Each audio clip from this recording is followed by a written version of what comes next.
Good morning. Entrepreneurship education actually the Sreena teacher എടുത്തതാണ്. So I may not be getting time to take it in the class. That's why I'm recording it. So ഇതിൽ Sreena ടീച്ചറിൻ്റെ PPT plus Preetha Mall of Max option has been assigned the webinar for entrepreneurship education. She will be giving the PPT in the group. അപ്പോൾ അത് രണ്ടും plus I will be giving the notes of entrepreneurship education plus ഈ പി പി ടിയും കൂടി കാണുമ്പോഴത്തേക്കും ഇതിൻ്റെ ഈ ഒരു ആസ്പെക്റ്റ് ക്ലിയർ ആവും. So definition of first is the definition of entrepreneurship education. അത് നിങ്ങൾക്ക് ഇതിനകത്ത് ഉള്ള ഡെഫിനിഷനാണ്.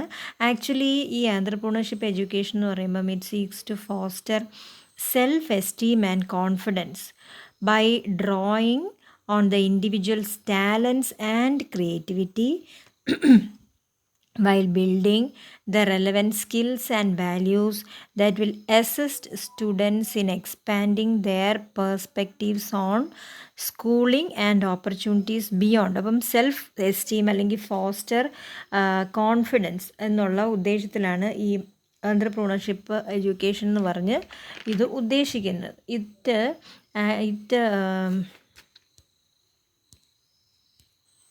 നമുക്ക് പറയാം preparation of how to run a business എന്ന് പറയാം.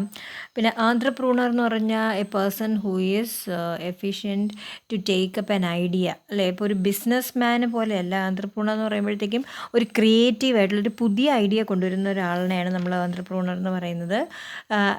ആന്ത്രപ്രൂണർഷിപ്പ് education is also called as enterprise education. ആ term it is used in UK. Enterprise education എന്നും പറയും. Actually, it basically focuses on the creation of entrepreneurial culture. That is, it helps potential entrepreneurs to identify and pursue opportunities.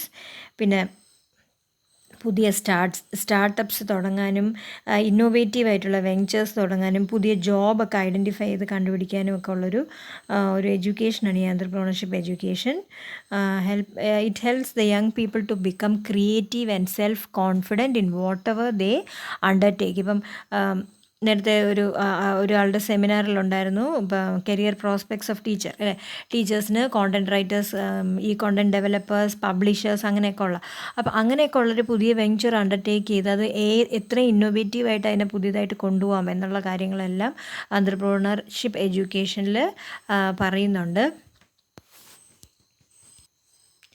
Next, education about for and through entrepreneur. അതാണ് entrepreneurship എഡ്യൂക്കേഷനിൽ ഉദ്ദേശിക്കുന്നത്. About എന്ന് പറയുമ്പോഴത്തേക്കും it is content laden, that is അല്ലെങ്കിൽ theoretical അപ്രോച്ചാണ് aiming to give general understanding of the phenomena. ആ theory മാത്രം പഠിപ്പിക്കുന്നതാണ് എബൌട്ട് ആന്ത്രപ്രണർഷിപ്പ്. ആൻഡ് ടീച്ചിങ് എന്ന് പറയുമ്പം ഇറ്റ് ഈസ് ഓക്കുപ്പേഷനലി ഓറിയൻറ്റഡ് ആയിരിക്കും. Approach aimed at giving building entrepreneurs the requisite knowledge and skills. അതാണ് education for entrepreneurship കൊണ്ട് ഉദ്ദേശിക്കുന്നത്. Then through എന്ന് പറയുമ്പം it is process based and experiential approach where the students go through an actual entrepreneurship and can be integrated into other subjects.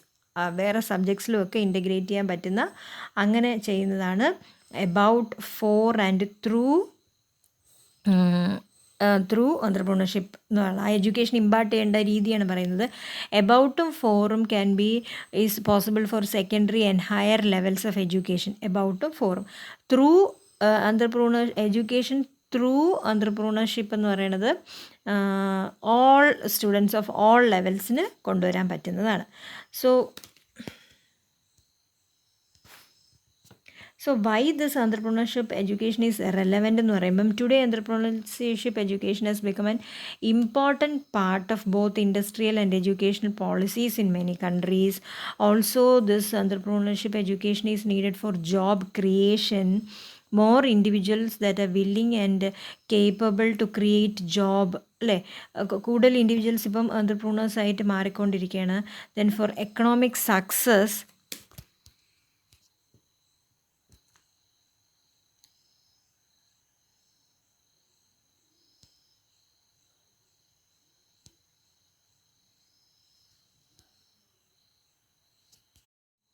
അപ്പോൾ നമ്മൾ ഈ സ്ലൈഡിൽ തന്നെ education about for and through entrepreneurship പറഞ്ഞു. അതിൽ നമ്മളിനി പറയുന്നത് ഫസ്റ്റ് സ്റ്റെപ്പ് ഇത് എങ്ങനെ നമുക്ക് ഇത് ഇൻറ്റഗ്രേറ്റ് ചെയ്യാം എന്നാണ്. ഫസ്റ്റ് സ്റ്റെപ്പ് എന്ന് പറയുമ്പോൾ ഒരു embedded approach. First step is embedded approach. It is recommended where the learners get to take action by addressing the societal changes and every day problems based on their own interest and ideas. ഇതൊരു core സബ്ജക്റ്റിലൂടെ integrate ചെയ്ത് കൊടുക്കാം എന്നുള്ളതാണ്. ഒരു embedded അപ്രോച്ചിൽ കൂടെ we can give entrepreneurship education to students. Second step എന്ന് വെച്ചാൽ സെക്കൻഡറി സ്കൂൾസിലൊക്കെ learners can make active choice leading to a separate subject approach where അപ്പോൾ ഒരു സെപ്പറേറ്റ് സബ്ജക്റ്റ് ആയിട്ട് സെക്കൻഡറി സ്കൂൾസിൽ കൊടുക്കാം. അവിടെ ബിസിനസ് ലാംഗ്വേജസ് ടേംസ് ഇതെല്ലാം ആഡ് ചെയ്ത് അങ്ങനെ സെക്കൻഡ് സ്റ്റെപ്പായിട്ട് സെക്കൻഡറി സ്കൂൾസിൽ കൊടുക്കാം. തേർഡ് സ്റ്റെപ്പായിട്ട് embedded to more skill based approach, that is entrepreneurship theory ഒക്കെ പഠിപ്പിച്ച് allowing the students to reflect on the theoretical base of their acting. Theoretical ബേസിൽ നിന്നും എൻ്റർപ്രണർഷിപ്പ് എഡ്യൂക്കേഷൻ എങ്ങനെയാണ് ആക്ട് ചെയ്ത് സ്മോൾ പ്രോജക്ട്സ് ഒക്കെ കൊടുത്തിട്ട് at the end of which the learners it will be possible for the learners to add the goal of creating a sustainable venture.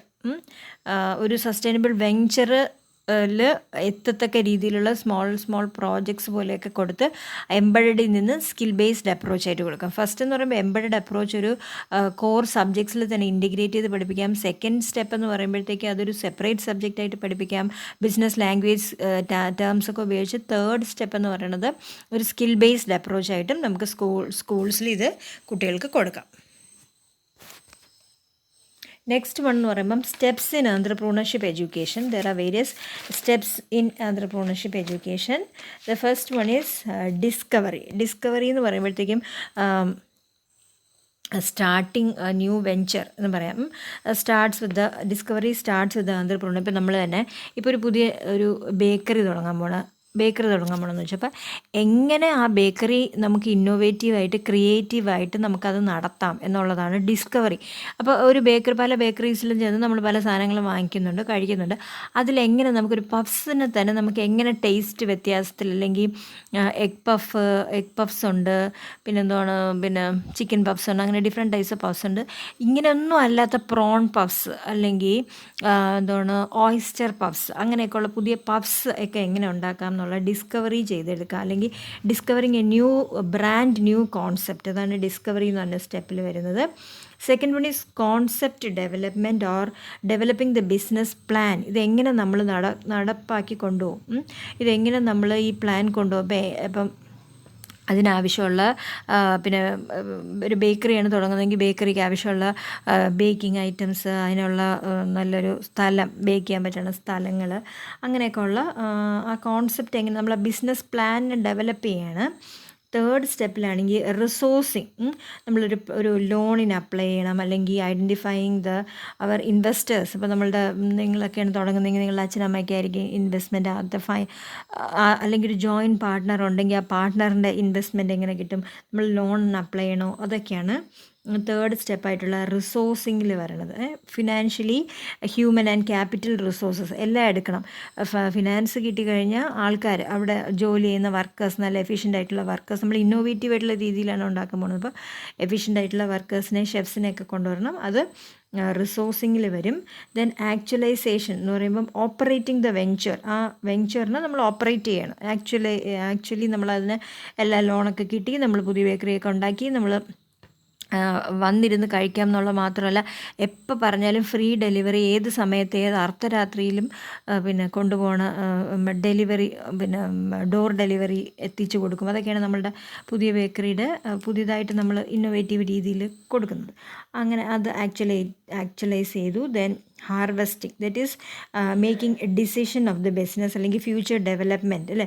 Harvesting എന്ന് പറയുമ്പോഴത്തേക്കും നമ്മൾ ആ ബിസിനസ് ഒന്ന് ഇതായിട്ട് വരുന്നത്. അപ്പോൾ ഇനി എങ്ങനെ നമുക്കത് ഡെവലപ്പ് ചെയ്യാം എന്ന് വിചാരിക്കുന്നതാണ് ഹാർവെസ്റ്റിംഗ്. അപ്പം ഡിസ്കവറിങ് ഒരു ബ്രാൻഡ് ന്യൂ കോൺസെപ്റ്റ് നമ്മൾ ഡിസ്കവർ ചെയ്തു. Second one is concept development, business plans develop ചെയ്യുന്നു, ഇൻവെസ്റ്റേഴ്സിനെയൊക്കെ നമ്മൾ ഐഡൻറ്റിഫൈ ചെയ്യുന്നു, വെഞ്ചർ ആക്ച്വലി ഓപ്പറേറ്റ് ചെയ്യുന്നു, പിന്നെ ഹാർവെസ്റ്റ് ചെയ്യുന്നു. ദറ്റ് ഈസ് ഫ്യൂച്ചർ ഡെവലപ്മെൻറ്റിനെ കുറിച്ചൊക്കെ ചിന്തിക്കുന്നു. ഇത്രയാണ് steps in entrepreneurship education.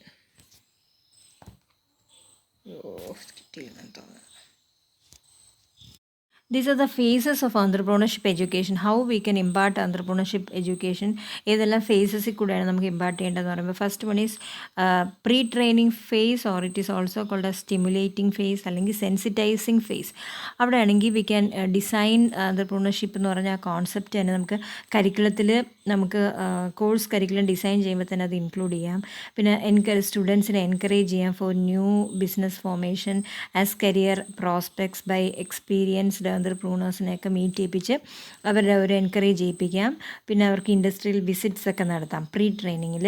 Next comes the training phase. അവിടെ we can motivate the learners by raising positive thinking and beliefs in making beliefs in them അല്ലെങ്കിൽ developing self confidence and commitment. അതെല്ലാം കൊടുത്ത് നമുക്ക് training phase കൊടുക്കാം. Then last phase is the post training phase. അവിടെയാണെങ്കിൽ here it's a time to assess how far our objectives have achieved. അപ്പോൾ ആദ്യം അവർക്കൊരു pre training കൊടുത്തു, അവരൊന്ന് എൻകറേജ് ചെയ്യിപ്പിച്ചു. രണ്ടാമത് അവർക്ക് ട്രെയിനിങ് കൊടുത്തു.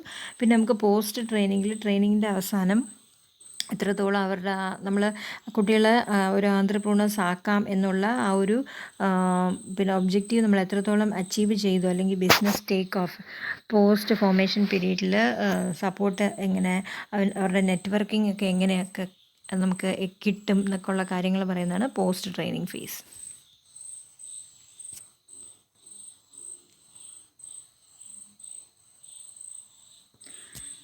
Next is entrepreneurial skills. Entrepreneurial സ്കിൽസിൽ എന്ന് പറയുമ്പോൾ ഇത്രയല്ല, ഒരുപാട് സ്കിൽസ് ആന്ത്രപ്രണോറിയൽ സ്കിൽസിൽ പറയാനുണ്ട്. അതിൽ first one is team work and leadership skill അല്ലെ, ടേക്കിംഗ് ലീഡർഷിപ്പ് റോൾ. അതൊരു ഇമ്പോർട്ടൻറ്റ് സ്കില്ലാണ്. നമുക്ക് ആന്ത്രപ്രണർഷിപ്പ് എഡ്യൂക്കേഷൻ പ്രൊവൈഡ് ചെയ്യുമ്പോഴത്തേക്കും ഒരു ലീഡർഷിപ്പ് സ്കില്ല് പ്രൊവൈഡ് ചെയ്യണം. Second one is communicating and listening എന്ന് പറയുമ്പോഴത്തേക്കും മീറ്റിങ്സിലൊക്കെ more communicative and listening skills are needed. അപ്പോൾ അങ്ങനെയുള്ള communicative and listening skill should be there. Then third one is goal setting, that is motivating our self what we want to achieve എന്നുള്ള കാര്യം goal set ചെയ്യാനുള്ള skills develop ചെയ്യണം. To turn our vision into vision, അതിനൊരു future റിയാലിറ്റിയിലോട്ട് ആക്കത്തക്ക രീതിയിൽ goal setting. Then creative thinking എന്ന് പറയുമ്പോഴത്തേക്ക് നമ്മൾ ബിസിനസ് മാൻ എന്നല്ല, ആന്ത്രപ്രണേഴ്സ് എന്ന് പറയുമ്പോൾ ന്യൂ വേ ഓഫ് തിങ്കിങ് അല്ലെങ്കിൽ ന്യൂ വെഞ്ചർ എന്നുള്ള ഒരു കോൺസെപ്റ്റാണ്. അപ്പം എത്രത്തോളം ക്രിയേറ്റീവ് ആക്കാം, creative idea to produce new products അല്ലെങ്കിൽ ന്യൂ മാർക്കറ്റിംഗ് മെത്തേഡ്സ് ഒക്കെ ക്രിയേറ്റീവ്ലി ഇൻട്രൊഡ്യൂസ് ചെയ്യണം. അപ്പം അതിനുള്ള സ്കില്ല്.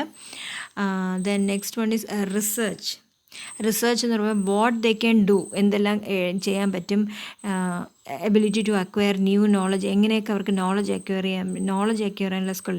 ഇതിനെക്കുറിച്ച് ഇപ്പം ബേക്കറി, നേരത്തെ പറഞ്ഞത് ബേക്കറിയാണ് തുടങ്ങുന്നെങ്കിൽ അതിന് എന്തെല്ലാം പ്രോസ്പെക്ട്സ് ഉണ്ട്, പല സ്ഥലത്തുള്ള ബേക്കറി എന്നുള്ള ഐറ്റംസിനെ കുറിച്ചൊക്കെ റിസർച്ച് ചെയ്ത് അതൊക്കെ എങ്ങനെ നമുക്കിവിടെ കൊണ്ടെത്തിക്കാം എന്നൊക്കെ ഉള്ള. ഇപ്പോൾ എന്താണ് ബെറോട്ട ഒരു സംഭവം ഉണ്ടല്ലോ, ഈ ബെറോട്ടയ്ക്കകത്ത് ഇതൊക്കെ നിറച്ചിട്ടുള്ളൊരു സംഭവം, ഈ എന്തോ ബെറോട്ട കുഴിമന്തിയ അങ്ങനെ എന്തോന്നോ ഒരു സംഭവമുണ്ട്.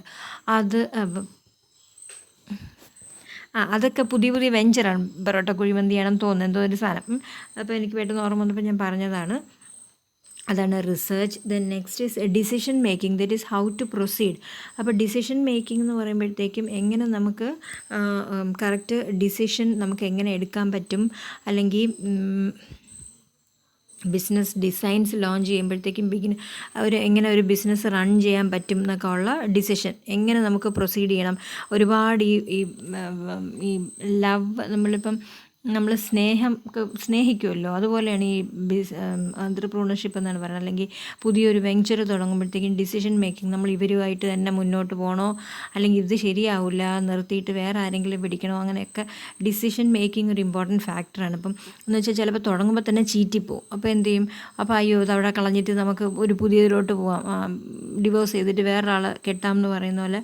അങ്ങനെയല്ല, കറക്റ്റ് ഡിസിഷൻ അപ്പോൾ തന്നെ. അല്ല നമുക്കിത് ഒട്ടും പറ്റില്ല എന്നുണ്ടെങ്കിൽ നമ്മളത് മാറ്റിവെച്ച് വേറൊരു ബിസിനസ്സിലോട്ട് പോകാവുള്ളൂ. അല്ലെങ്കിൽ ഇതിനെ നമുക്ക് എങ്ങനെ കുറച്ചും കൂടി ഇമ്പ്രൂവ് ചെയ്യാം എന്നൊക്കെ ഉള്ള ഡിസിഷൻ എടുക്കുന്നത് വളരെ ഇമ്പോർട്ടൻറ്റ് സ്റ്റെപ്പാണ്. Next is risk bearing or risk taking precautionary measures. ഇപ്പോൾ തെഫ്റ്റ് ഉണ്ടായി, അല്ലെങ്കിൽ ഒരു ആക്സിഡൻറ്റ്, പെട്ടെന്ന് ഇപ്പോൾ ഒരു നാച്ചുറൽ ഡിസാസ്റ്ററൊക്കെ ഉണ്ടായാൽ നമുക്കൊന്നും പറയാൻ പറ്റില്ല. ഇപ്പോൾ കൊറോണ വന്നു അല്ലേ, കൊറോണ വന്നപ്പോൾ ഒരുപാട് ബിസിനസ് കൊളാപ്സ് ആയിട്ടുള്ള സമയം, ഒരുപാട് ബിസിനസ് ആൾക്കാരൊക്കെ ഇങ്ങനെ വല്ലാത്തൊരു കണ്ടീഷനിലിരിക്കുന്നതാണ്. അപ്പോൾ അങ്ങനെയൊക്കെ ഉള്ള സമയത്ത് അവർക്ക് എങ്ങനെ ഏതൊക്കെ ടേൺ ഓവർ അവർക്ക് എവിടെ നിന്നൊക്കെ എടുക്കാം എന്നൊക്കെ ഉള്ള അങ്ങനെയുള്ള ഒരു മെൻറ്റാലിറ്റി അവർക്ക് ഉണ്ടാക്കിയെടുക്കുക. റിസ്ക് ബെയറിങ് സ്കിൽസ് ഉണ്ടാവണം എന്നാണ് പറയുന്നത്. Next, problem solving. That is they should be bold enough to face challenges അല്ലേ. അപ്പോൾ ഈ മാർക്ക് സക്കൻബർഗും ബിൽ ഗേറ്റ്സും ഒക്കെ ഒരുപാട് റിസ്ക്കും ഇന്നോവേഷൻസും ഒക്കെ എടുത്തിട്ടാണ് അല്ലേ ഇവിടം വരെ എത്തിയിട്ടുള്ളത്. അപ്പോൾ അങ്ങനെ ഒരുപാട് റിസ്ക്കുകളുണ്ടായ, നല്ല ഡിസിഷൻസ് എടുത്തു, അതിൽ നിന്ന് ഒരുപാട് പ്രോബ്ലംസ് ഉണ്ടായി, അതിൽ കറക്റ്റ് ഡിസിഷൻ മേക്കിംഗ്, അങ്ങനെ പ്രോബ്ലംസ് എല്ലാം സോൾവ് ചെയ്താണ് അവർ മുന്നോട്ട് വന്നത്. അപ്പോൾ അങ്ങനെയുള്ള സ്കിൽസ്. ദെൻ നെറ്റ്വർക്കിംഗ് സ്കിൽസ് എന്ന് പറയുമ്പോഴത്തേക്കും ഒരുപാട് നെറ്റ്വർക്ക്സ് വേണം അല്ലേ. ഇംപ്ലിമെൻറ്റ് സക്സസ്ഫുൾ മാർക്കറ്റിംഗ് സ്ട്രാറ്റജീസ് ഒക്കെ വേണം. അങ്ങനെ വേരിയസ് നെറ്റ്വർക്ക്സ് എടുക്കാനുള്ള skill. Last one is time management and organisational skill എന്ന് പറയുമ്പം ഈ ടൈം മാനേജ്മെൻറ്റ് സ്കിൽ എന്ന് പറയുമ്പോൾ ഒരു ടു ഡു ലിസ്റ്റൊക്കെ നമ്മൾ പ്രിപ്പയർ ചെയ്യുക. സെറ്റിംഗ് ഡെഡ് ലൈൻസ്, എങ്ങനെ നമ്മൾ പ്ലാൻസ് ഓർഗനൈസ് ചെയ്യും, എങ്ങനെ നമ്മൾ പ്രോപ്പർലി നമ്മുടെ ടൈം നമ്മൾ ഇതിന് ബിസിനസ്സിന് വേണ്ടി നമ്മൾ എടുക്കും എന്നൊക്കെ ഉള്ള skills. These are the major skills needed for entrepreneurship education, അല്ലെങ്കിൽ skills needed in entrepreneurship education. Main focus ഇത്രയും സ്കിൽസിനാണ് നമ്മൾ കൊടുക്കേണ്ടതെന്നാണ് ഈ പറഞ്ഞു വെച്ചത്. ഈ ആന്ത്രപ്രൂണറും ഇൻട്രപ്രൂണർ പറയുമ്പം INTRAPRENEUR ഇൻട്രപ്രൂണറും ആന്ത്രപ്രൂണറും രണ്ടും തമ്മിലുള്ള വ്യത്യാസം എന്തെന്ന് വെച്ചാൽ, ഇൻട്രപ്രൂണർ എന്ന് പറയുമ്പോഴത്തേക്കും the employee of an enterprise is called as intrapreneur. INTRAPRENEUR. Entrepreneur എന്ന് പറയുമ്പോഴത്തേക്കും ഓണർ, ആ ബേക്കറിയിൽ വർക്ക് ചെയ്യുന്ന ആൾക്കാരെ, എംപ്ലോയീസിനെയൊക്കെ നമുക്ക് ഇൻട്രപ്രൂണർ എന്ന് പറയും. അതൊരു മെയിൻ ഡിഫറൻസ് ആണ് ബിറ്റ്വീൻ. അപ്പോൾ ഇത്രയൊക്കെ കാര്യങ്ങളാണ് ഉള്ളത് ആന്ത്രപ്രണർഷിപ്പ് എഡ്യൂക്കേഷന്. ഹൗ ഇറ്റ് ബെനിഫിറ്റ് സ്റ്റുഡൻസ് എന്നൊക്കെ ഉള്ളത് നമ്മൾ പറഞ്ഞതാണല്ലേ. ഇത് നമ്മൾ അത് വെച്ചിട്ടില്ലെങ്കിൽ നമ്മൾ ഹൗ ഇറ്റ് ബെനിഫിറ്റ് സ്റ്റുഡൻസ് എന്ന് പറഞ്ഞ സ്റ്റെപ്പ് നമ്മൾ പറഞ്ഞതാണെന്ന് തോന്നുന്നു.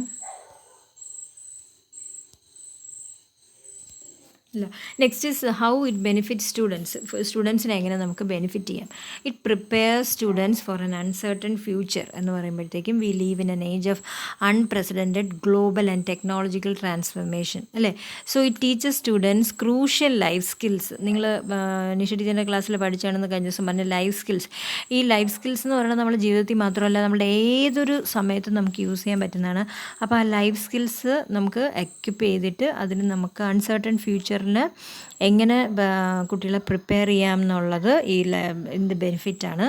Second one, leave room for creativity and collaboration. That is entrepreneurship education encourages creativity, innovation and collaboration സ്കോപ്പുണ്ട്.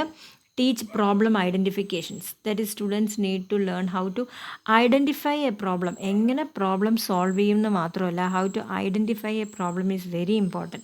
Problem solving is entirely different from problem identification. So entrepreneurship education teaches children to identify the problem they have never encountered before. അല്ലെങ്കിൽ a skill that is very useful for tomorrow's world. That is identifying the problem. സ്കില്ലിന് അങ്ങനെ അവരെ problem identification പഠിപ്പിക്കും. Then fourth one, develops passion and sustained persistence എന്ന് പറയുമ്പോഴത്തേക്കും developing grit എന്ന് പറയും. ഒരു passion അല്ലെങ്കിൽ സസ്റ്റെയിൻഡ് ആയിട്ട് ആ ഒരു ഇൻട്രസ്റ്റ് സസ്റ്റെയിൻ ചെയ്തുകൊണ്ടിരിക്കുക, അല്ലെങ്കിൽ ആ ഒരു പാഷനിലോട്ട് കൊണ്ടുപോകുന്ന രീതിയിൽ കുട്ടികളെ ആക്കിയെടുക്കും. Then next, make the world a better place. That is അവർക്ക് the students should be by participating in various entrepreneurship programs, the students don't just become ready to create their own future, they become ready to change the world. അവരുടെ future മാത്രമല്ല വേൾഡിനെ തന്നെ അവരുടെ ഒരു new വെഞ്ചറിൽ കൂടെ change ചെയ്യത്തക്ക രീതിയിൽ ഈ entrepreneurship education കുട്ടികളെ പ്രാപ്തരാക്കും. So these are the main benefits of entrepreneurship education for students. അപ്പോൾ ഇതിൻ്റെ എസ്സേ എന്താണ്, describe the entrepreneurship education or describe the benefits of entrepreneurship education in students എന്ന് പറയുമ്പോൾ നമ്മൾ നേരത്തെ പറഞ്ഞ പോലെ എബൌട്ട് 4 ത്രൂ എഡ്യൂക്കേഷൻ പറയാം. അത് സ്റ്റെപ്പ് 1, സ്റ്റെപ്പ് 2, സ്റ്റെപ്പ് 3യിൽ അത് എങ്ങനെ കൊണ്ടുവരാം എന്ന് പറയാം. അത് എന്തൊക്കെ ബെനിഫിറ്റ് സ്റ്റുഡൻസിന് കിട്ടും എന്ന് പറയാം, എന്തൊക്കെ സ്കിൽസ് വേണം, ഫേസസ് ഓഫ് ആന്ത്രപ്രൂണർഷിപ്പ് എല്ലാം. ഈ ഒരു യൂണിറ്റ് മൊത്തത്തിൽ ചിലപ്പം എസ്സേ ആയിട്ടോ 5 മാർക്കായിട്ടൊക്കെ നമുക്ക് പ്രതീക്ഷിക്കാം. പുതിയതായിട്ട് ആഡ് ചെയ്ത്, ഇപ്പോഴല്ല കുറച്ച് വർഷങ്ങൾക്ക് മുമ്പ് ആഡ് ചെയ്ത ടോപ്പിക്കാണ്. അപ്പോൾ ഒരു ന്യൂ കോൺസെപ്റ്റ് അല്ലേ. ഇപ്പോഴത്തെ NEPയിൽ great importance is given to skill development. അത് നമുക്ക് ആദ്യമേ എഴുതാം. NEP 2019 importance is given to skill development. അപ്പോൾ ഒരു എവർ ചേഞ്ചിങ് വേൾഡിൽ പിന്നെ ഈ ആന്ത്രപ്രൂണർഷിപ്പ് സ്കിൽസ് എന്ന് പറഞ്ഞാൽ ഇറ്റ്സ് വെരി ഇമ്പോർട്ടൻ്റ് എന്നൊക്കെ പറഞ്ഞ് ever changing learning potential of entrepreneurs requires transferring entrepreneurial skills to students. They equip the student for using innovative and unconventional learning approaches based on action and practice അല്ലേ. ആന്ത്രപ്രൂണർഷിപ്പ് education skill based ആണ്. അപ്പോൾ കുറച്ചും കൂടി ആൾക്കാർക്ക് ആക്ഷനും പ്രാക്ടീസിനും ഒക്കെ importance കൊടുക്കണം. അപ്പോൾ ഇതെല്ലാം എങ്ങനെയാണെന്ന് ചോദിച്ചാൽ ടീച്ചർ എഡ്യൂക്കേഷൻ പ്രോഗ്രാംസിൽ കൂടെ ഹൗ വി ക്യാൻ ഇമ്പാർട്ടൻറ്റ് ചോദിക്കുകയാണെങ്കിൽ strengthening teacher education for pre service training. Jinu പറഞ്ഞതുപോലെ പ്രീ സർവിങ് ട്രെയിനിങ്ങിൽ ആന്ത്രപ്രൂണറിയൽ ഫ്യൂച്ചർ ടീച്ചേഴ്സിനെ ഡെവലപ്പ് ചെയ്യാം. Then professional development for fostering entrepreneurial competency through in service ട്രെയിനിങ്ങിലും ടീച്ചേഴ്സിന് ഇപ്പോഴൊക്കെ ഇനി കോളേജ് എഡ്യൂക്കേഷനിൽ ഇനി ഇപ്പോഴേ ഗ്രാജുവേഷന് പോകുന്ന കുട്ടികൾക്കറിയാം വെറുതെ പഠിച്ചു പോകുക മാത്രമല്ല എന്തെങ്കിലും ഒരു സ്കില്ലും കൂടി ഈ ഗ്രാജുവേഷൻ കോഴ്സ് അവർ ചെയ്യുമ്പോൾ എന്തെങ്കിലും ഒരു സ്കില്ലും കൂടി ആക്കിയിട്ടേ അവർ ഇറങ്ങി വരുള്ളൂ. അപ്പോൾ എന്തെങ്കിലും ഒരു കമ്പ്യൂട്ടർ ബേസ്ഡ് സ്കില്ലോ ലാംഗ്വേജ് എന്തെങ്കിലും ഒരു സ്കില്ല് വേണം എന്ന് ഇപ്പോഴത്തെ NEP പറയുന്നുണ്ട്. അതുപോലെ CBSEയിലും പുതിയതായിട്ട് ഈ സ്കിൽ ആന്ത്രപ്രൂണർഷിപ്പ് സ്കില്ല് കരിക്കുലത്തിൽ ഇൻ്റഗ്രേറ്റ് ചെയ്യാനും പുതിയ അങ്ങനെയുള്ള സ്കിൽസ് ഡെവലപ്പ് ആന്ത്രപ്രൂണർഷിപ്പ് സ്കിൽസ് ഡെവലപ്പ് ചെയ്യണം എന്നൊക്കെ NEP റെക്കമെൻഡ് ചെയ്തിട്ടുണ്ട്. സോ അപ്പോൾ ഇതെല്ലാം കൂടി ചേർത്ത് നമുക്കൊരു എസ്സേ ആയിട്ടോ അല്ലെങ്കിൽ 5 മാർക്ക് ക്വസ്റ്റൻ ആയിട്ടോ എഴുതാം. Hope it's clear for you. ആ ടീച്ചർ പറഞ്ഞ പോയിൻറ്റ്സ് കുറേ ഉണ്ട്. ശ്രീന ടീച്ചർ പറഞ്ഞ പോയിൻറ്റ്സ് ഉണ്ട്. പിന്നെ പ്രീതയുടെ ഒരു PPT നിങ്ങൾക്ക് കിട്ടും. അതിനകത്ത് ഇത് ഞാൻ പറഞ്ഞ കാര്യങ്ങൾ തന്നെ ഡീറ്റെയിൽഡായിട്ട് പറഞ്ഞിട്ടുണ്ട് പ്രീത. പിന്നെ ഈ ഒരു PPT വെച്ചിട്ട് പിന്നെ ഞാൻ കുറച്ച് നോട്ടും കൂടി തരും. ഇതെല്ലാം കൂടി വെച്ച് നിങ്ങൾക്കത് വായിക്കുമ്പോൾ മനസ്സിലാവും. Okay, thank you.